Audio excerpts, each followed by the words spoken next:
রাসূল তো এতিমদের সর্দার। পৃথিবীর কোন এতিম যেন বলতে না পারে নবীজি আমার ব্যাপারে কি বলবেন, আমি তো এতিম মানুষ।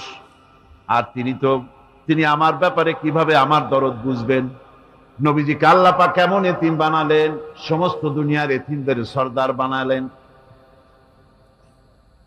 মায়ের পেটে যখন তিনি ছিলেন 6 মাসের সময় মায়ের পেটে থাকাকালীন বাপের এতিম হয়ে গেলেন। যখন প্রসব বেদনা শুরু হয়েছে মায়ের, দুনিয়ায় যখন তিনি আসবেন, হযরতে আমেনা ঘরের ভিতরে বসে তার অবস্থাটা কি। এই সন্তান পৃথিবীতে আসতে পরে যিনি সবচাইতে বেশি খুশি হবেন তিনি তো আজ দুনিয়ায় নাই। মনের ভিতরে কত কষ্ট।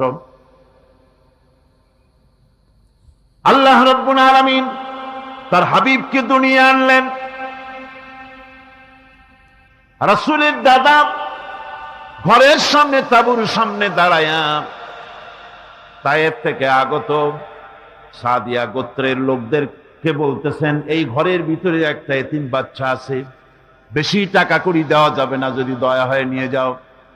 গরিব মানুষ, এতিম মানুষ দেখে শুনে কেউ আর নিতে চায় না।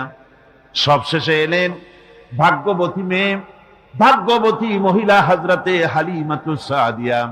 তিনি এসেছেন, কোনো ছেলে পেলে পায় নাই, সকলের শেষে তিনি এসেছেন। আব্দুল মুত্তালিব বলছেন, এই ঘরের মধ্যে একটা এতিম বাচ্চা আছে, দয়া হলে নিয়ে যেতে পারো। তিনি স্বামীর সঙ্গে পরামর্শ করলেন, এরপরে বললেন যদি দেখতে অন্তত ভালো হয়, মন যদি ভালো লাগে নিয়ে যাব, একেবারে খালি হাতে ফিরে যাওয়ার চাইতে তো ভালো। হযরতে হালিমা বলেন, আমি ঘরের মধ্যে প্রবেশ করলাম, মা আমেনার কোল থেকে শিশু মুহাম্মদ